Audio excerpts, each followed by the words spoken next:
In this video, i-share ko yung sinuggest ko doon sa Reddit na subreddit, no, ng mental health PH, no. So nagsuggest ako doon na magkaroon ng regular session parang katulad sa Alcoholics Anonymous, no, na isang kilalang organization na tumutulong sa mga alcoholics, no, para makarecover sila and mag-heal sila, no, from their addiction. So naisip ko na magandang i-pattern dun sa program nila yung session din na para sa mga merong issues sa mental health. Hindi lang siya exclusive for mental health, no. Actually, for overall well-being, makakatulong talaga yung mga regular sessions, lalo na kung very intentional siya, no, for healing purposes, no. So dito ngayon, i-demo or i-share ko yung idea ko na pwede nating gawin on a regular basis, no. Hindi naman to fixed na format, parang sample lang. Pwede natin siyang baguhin, i-improve over time. So i-share ko, i-demo ko kung paano yung magiging flow. Madali lang naman siya, napakasimple lang. And naisip ko rin na gawin siyang gumawa muna ako ng demo video, no, kasi alam ko na awkward yung mag-share, no, lalo na kung kahit online meeting yan, no, kahit online session, lalo na kung mga sensitive na topics yung pag-uusapan, yung mental health and other sensitive na issues, no. So alam ko na nandun yung fear, yung kaba, no, yung opening up yourself, no. So hindi madali siya. So naisip ko na in this video, ako na muna yung mag-open up, mag-share, kasi ako rin yung isa sa mga magfa-facilitate ng session if ever, no. So siguro i-maintain natin siya at a minimum number of participants, no, para mas intimate yung sharing, no, and kumbaga lahat mabibigyan ng atensyon, and ayun, para nga mas hindi rin siya awkward or hindi rin masyadong nakakakaba kung mag-share ka sa mas maraming tao, no. Very limited or a few numbers of participants lang, no, yung involved.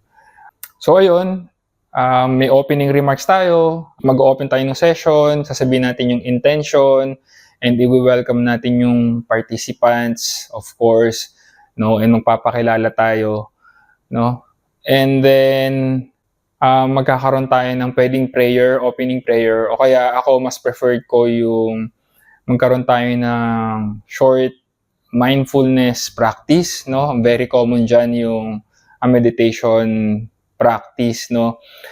And for a start, no, pwede nating gawin yung simpleng breathing mindfulness exercise, no, na hanggang ngayon ay ginagawa ko pa, no. Pero bago ko i-share yon, magpapakilala muna ulit ako, no. So ako nga pala si Frederick Espiritu. If this is your first time watching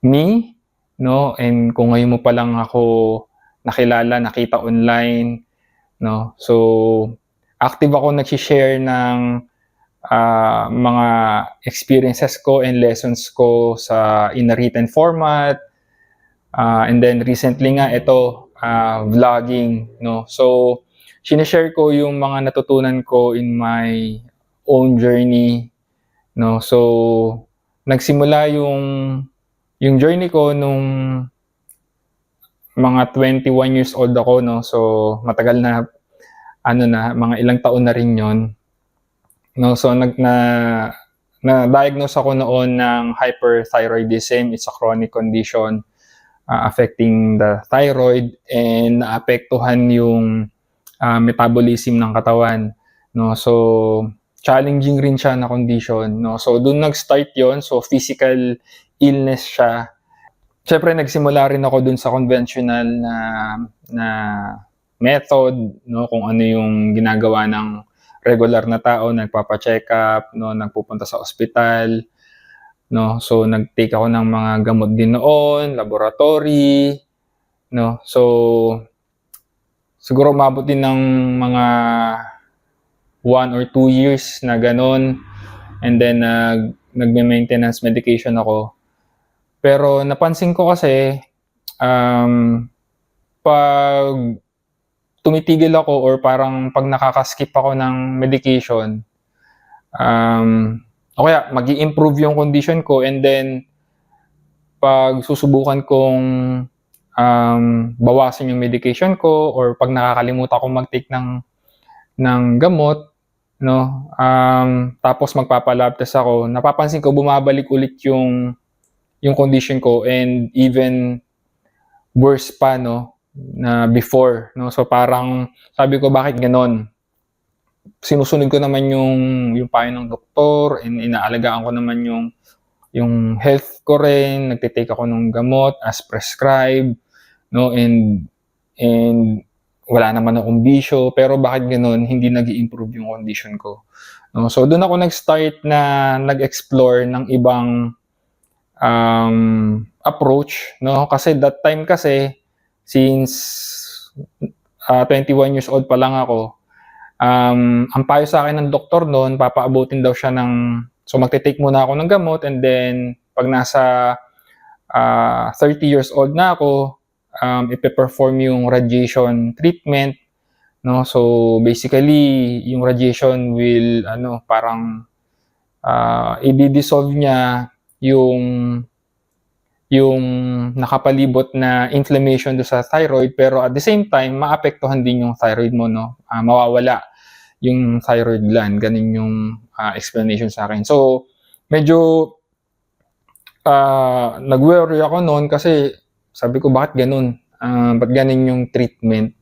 So syempre ako, hanggat maaga gusto kong ma-address yung condition, no? So dahil nga hindi nag-i-improve yung condition ko dun sa traditional method, dun sa conventional medication, naghanap ako ng ibang alternative na treatment, and dun ko na-discover yung Chinese herbal medication, no? So ayun na. Tapos nung take ako ng Chinese herbal, dun na nag-improve talaga yung condition ko, although hindi rin madali yung experience. Tapos nagtuloy-tuloy ulit yung parang in-explore ko pa yung ibang options, and then hanggang sa lumalim yung mga natutunan ko about alternative treatment, no, yung natural way to heal ourselves, no. So and then yung naging pivotal point naman, yung naging turning point naman is nung time na nagpapagaling ako, nagre-recover ako from my condition, nagkasakit naman yung father ko ng stomach cancer, no. That was in 2012. And then November of the same year, no, sadly nag-pass away rin si Papa, no. So yun yung naging turning point, no, sa parang maraming naging questions, no.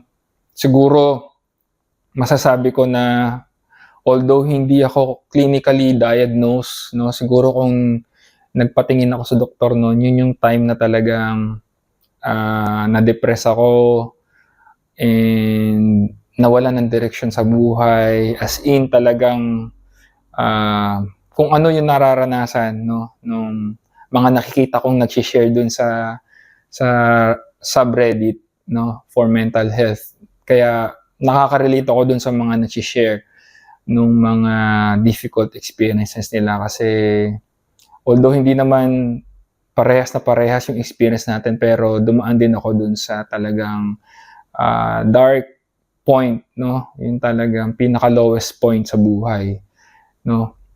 And then, ayun, so parang yun nga yung naging turning point hanggang sa parang dahil nag-give up na ako, parang hindi ko na alam yung gagawin ko, parang sumurrender na lang ako kay God, no? And yun nga yung miracle doon, no? Doon ko na-experience yung parang first miracle na nung sumurrender ako, no, parang sabi ko, parang ang ano ko pa nga nun, ang dating pa nga nun is nag-gi-give up na ako, pero yung pala yung surrender pag yung tinigil mo yung gusto mong kontrolin yung nangyayari, yung nilalabanan mo yung buhay, no, yung nagre-resist ka dun sa nangyayari, dun sa na-experience mo, no. So, at the point of surrender, dun din pala nawawala yung resistance, yung nagle-let go ka, no. And parang yun yung isang naging malaking realization din sa akin, no. And then after nun, dun na nag-deepen yung spirituality ko, and then tinigil ko na rin yung Chinese herbal medication kasi nga sabi ko give up na, surrender na, no, parang si God na bahala. Pero ayun, nag-open up yung parang in that way, nag-open up ako dun sa mga miracles, no, na tinatawag ko nga. And yun, dun ko na-discover itong ilan sa mga share ko sa inyo. And since then, up to now, pinapractice ko pa rin yung mga natutunan ko during that time. No, kasi na-experience ko na yun talaga yung nakatulong sa akin to heal. No, hindi lang yung thyroid condition, pero pati na rin yung mental health issues, emotional, no, yung overall well-being ko talaga, no. So hindi siya agad-agad, hindi siya overnight, pero nakita ko na ayun, doon nag-start talaga, no. Doon ko talaga na-experience yung healing, no, and yung miracles nga. And yun din yung gusto ko sana, yung ino-offer ko rin, no, yung sinishare ko sa'yo na opportunity na hopefully yun ganun din yung maging experience mo na through these practices maging open ka rin doon sa mga miracles and yung healing that is always available for us, no. So ayan, so medyo napahaba yung introduction ko kasi para rin malaman mo kung saan yung pinanggagalingan ko, na malaman mo na hindi ito base lang sa libro or sa research, but from personal experience, no. So I'm very confident na alam ko in one way or another, makakatulong tong practices na i-share ko sa'yo, no. And yun nga, lalo na kung gagawin natin siya in a group setting, no. So of course, yung i-share ko dito, sana ma-practice mo rin on your own regularly, kasi if ever naman yung group sessions, madalas na yung weekly, no. Kasi syempre busy rin yung lahat sa kanya-kanyang schedule, no. So yung i-encourage ko sa yung gawin is magawa mo to on your own or ma-practice mo to on your own. And over time, makikita mo yung gradual na improvement, no. Hindi siya agad-agad and hindi rin siya ganun kadali, no. May mga challenges na may experience. Pero yan yung mga pag-uusapan natin sa ating group session, no. Kasi para maintindihan natin kung ano yung nai-experience natin, no. And ako personally, may mga ma-share ako, lalo na yung mga healing crisis, no, yung mga ascension symptoms, no, lahat ng aspect of health, yung physical, emotional, mental, and spiritual, pag-uusapan natin, no, sa mga susunod na session, no. Pero for now, i-share ko na yung mga simpleng practices na pwede mo nang simulang gawin on your own, no, and ito rin yung mga gagawin natin on a regular basis sa mga group sessions natin, no. So ito yung isang practice, no, yung breathing, mindful breathing exercise, no. Napakasimple lang, kasi hihinga lang tayo, no, natural na natin ginagawa. Ang pinagkaiba lang nito is magiging conscious tayo kung paano natin siya ginagawa, no. Kasi maraming reason, marami rin siyang benefits, no. Unang-una, kasi yung breathing kasi, marami sa atin ang hindi humihinga sa tamang paraan, no. So marami sa atin yung humihinga tayo through our chest, no, yung chest breathing, which is very inefficient way of breathing, no. Ang proper talaga is yung deep breathing, no.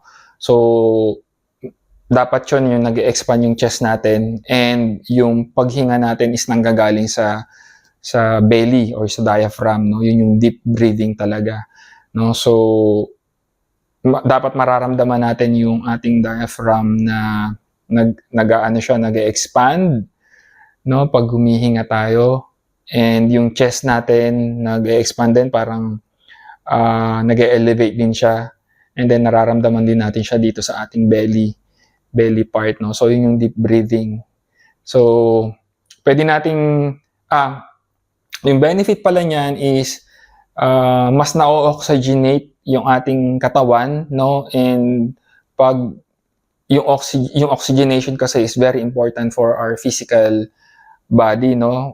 Unang-una yung brain natin, nabubuhay siya sa oxygen, no, hindi siya pwedeng ma-deprive ng oxygen para maka-function siya ng maayos, no, and lalong-lalo na in terms of mental health, no, importante yung taking care of our brain, no. So yan yung isang benefit niya.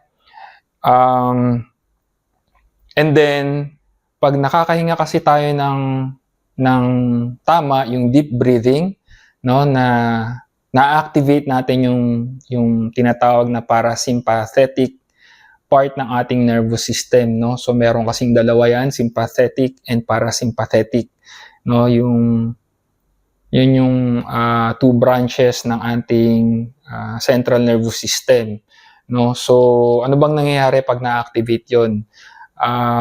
Sa madaling sabi, pag na-activate yung parasympathetic na nervous system natin, ito kasi yung rest and heal, no, or yung tinatawag na rest and digest, no. Pag nakapahinga tayo, pag napapahinga yung katawan, no, yung energy nagagamit ng katawan to heal the body, no. So hindi natin nagagamit yung energy for other activity, no. Nafo-focus yung energy for healing our body, no. So yun yung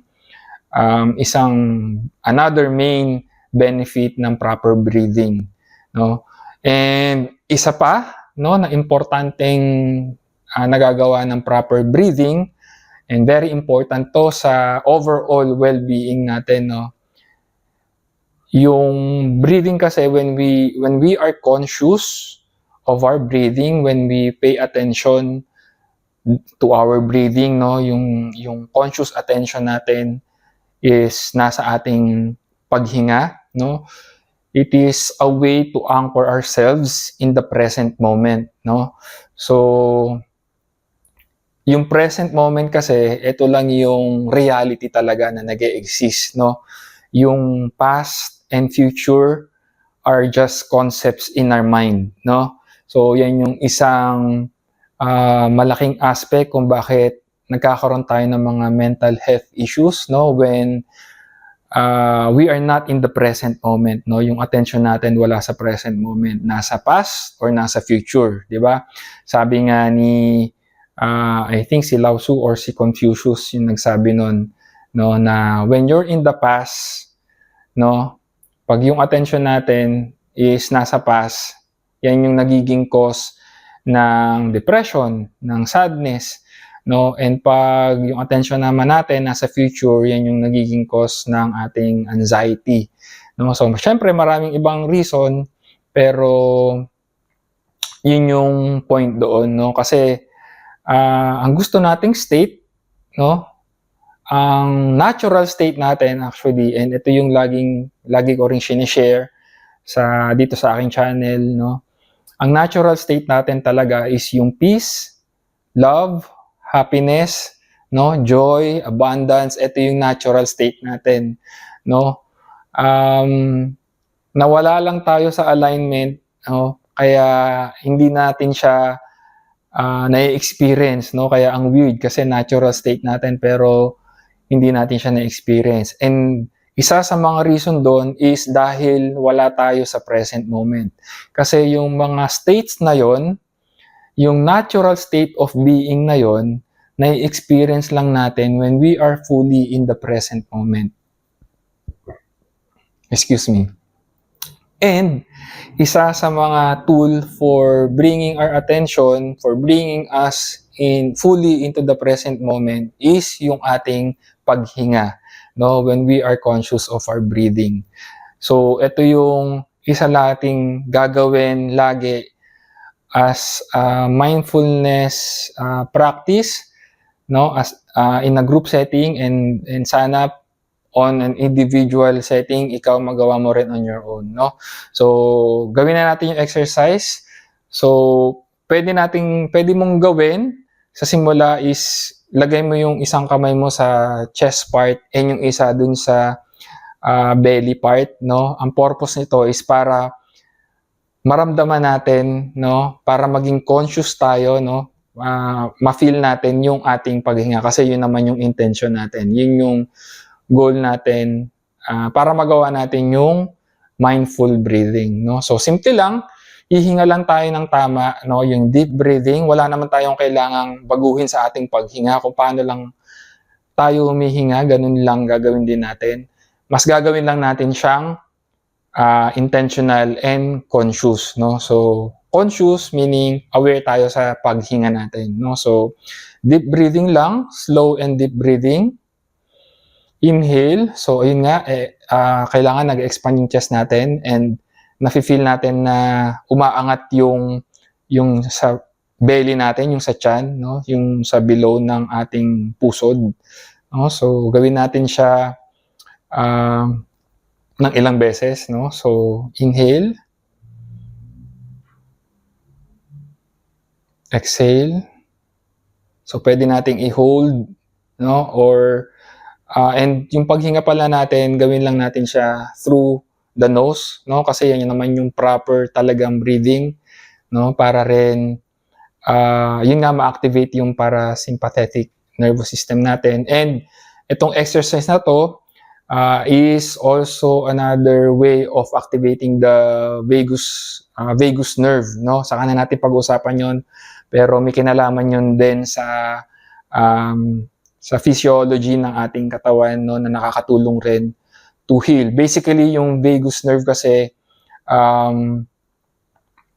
nire-reset siya, no, kasi diyan nasa store, no, itong katawan kasi natin, database siya, no, nagso-store siya ng mga experience natin, yung trauma, yung mga unresolved emotions, no, even yung thought system natin dito lahat nagsi-circulate, no, sa katawan natin. Hindi lang tayo ganun ka-aware, no.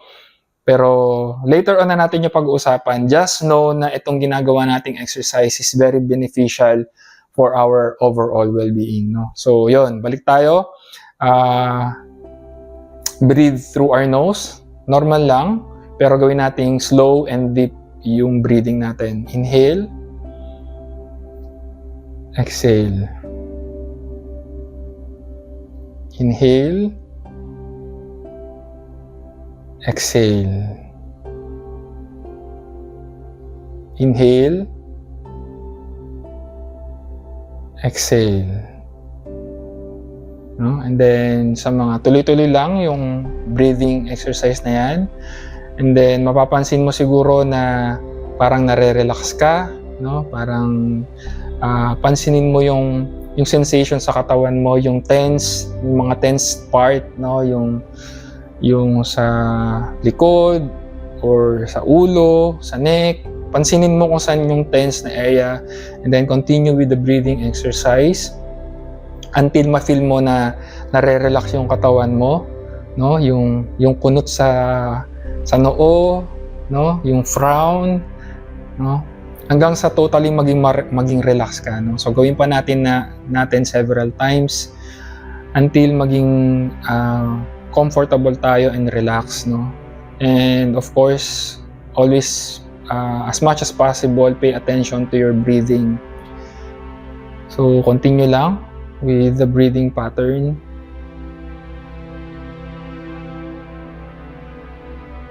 If you want to close your eyes, pwede rin, no? Kung may bumabagabag na mga thoughts, ipagpaliban mo muna sila, no? Pag nadidistract ka, just bring your attention back to your breathing.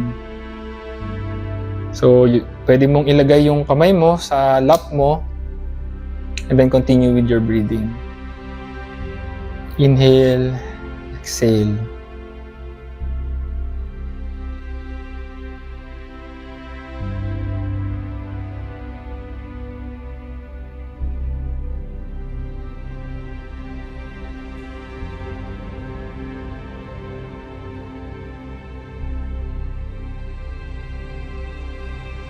Okay, 3 more.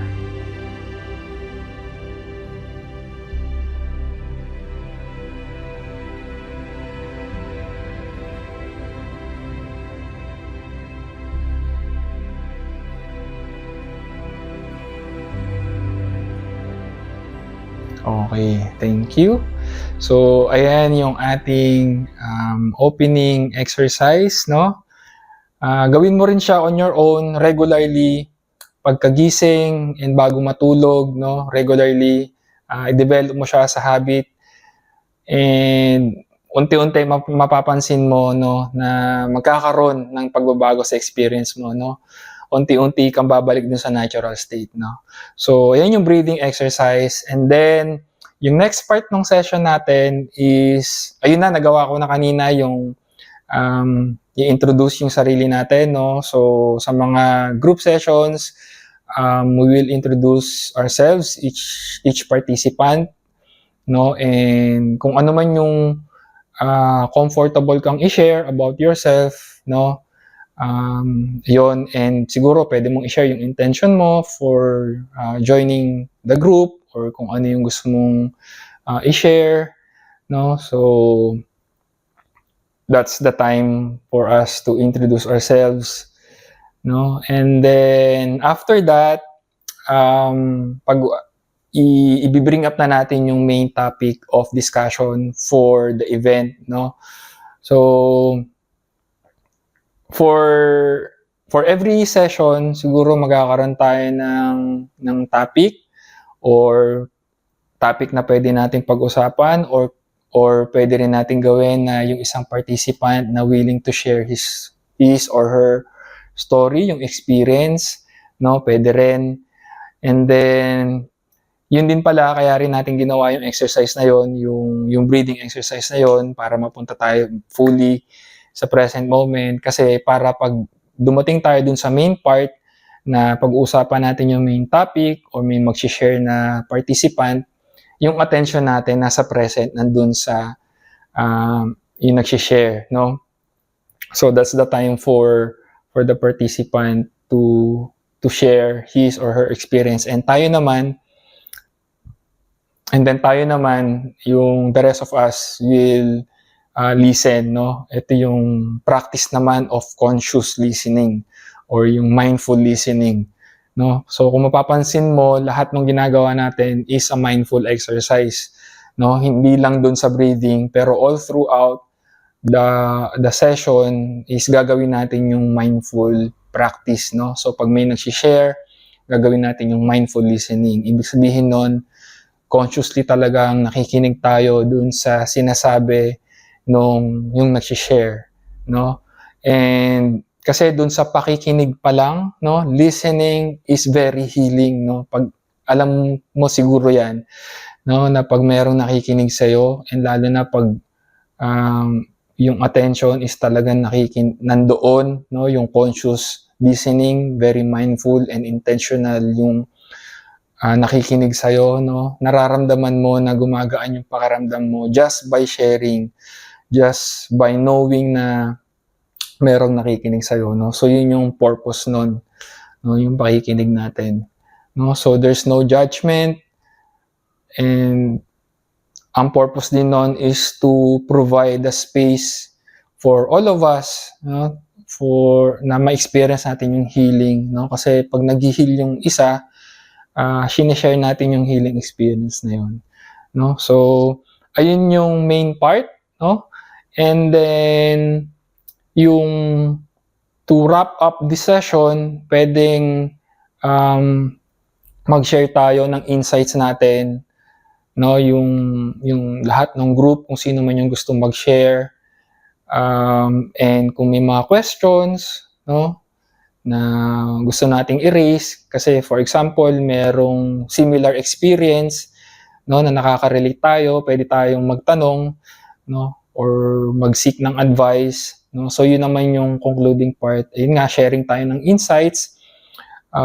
Pwede rin tayong magkaroon ng short journaling session, no. Kumbaga kung ano yung mga natutunan natin during the session, and then pwede nating i-share yun sa group, and then that's it. Magkakaroon tayo ng closing remark, and kung ano yung mga babaunin natin and ma-apply natin into our everyday experience, no. So and then i-wrap up na natin yung session, maybe with a prayer or anything na to uplift our spirits, our hearts, open our hearts. And ayun, so very informal lang, hindi naman kailangan na may susundan lang tayo na parang kumbaga yung flow nung session, pero kumbaga free flow pa rin siya. Tingnan natin, no. So yun lang yung magiging flow nung session natin, no. And then tingnan natin how it goes sa mga susunod pa. So hopefully nakatulong tong introductory or tong demo video na ginawa natin, no. And let me know in the comments kung meron ka pang ideas or gusto pang i-include sa session natin, no. And gusto ko rin malaman kung nakatulong ba to sa'yo, or gusto mo ba talaga, or gusto nyo ba talagang gawin natin to on a regular basis, no. Pag-usapan natin in the comments or sa Reddit kung nasa Reddit ka, no. And take ko na rin opportunity to invite you rin, no, to join me in yung self-study ng A Course in Miracles, no. Kasi yung A Course in Miracles is isa doon sa talagang, actually ito yung masasabi ko na naging malaking factor din sa aking healing, no, aside from dun sa mga mindful practices na sinishare ko, no. Although marami talaga mga holistic tools, no, yung holistic approach, marami tayong pag-uusapan about it, pero ito yung two main tools na masasabi kong nakatulong sa akin, kaya naman hanggang ngayon pinapractice ko pa rin sila, and yun yung patuloy kong sinishare din sa ibang tao, no, yung itong mindful exercise, no, and yung A Course in Miracles, no. So if you can, hopefully masundan mo rin yung ating self-study, no. Regular akong nag-share ng lessons ng A Course in Miracles, no. Pwede rin natin i-merge doon sa ating group session, no, kasi doon sa private Facebook group ng A Course in Miracles, may mga nagsasuggest rin na magkaroon ng regular meetups, no, online and even in-person na meetings, no. So pwede natin siyang pagsamahin, no. So ayun lang for this session. Thank you for joining me and see you in the next session sa mga susunod pa at sa mga susunod pang videos.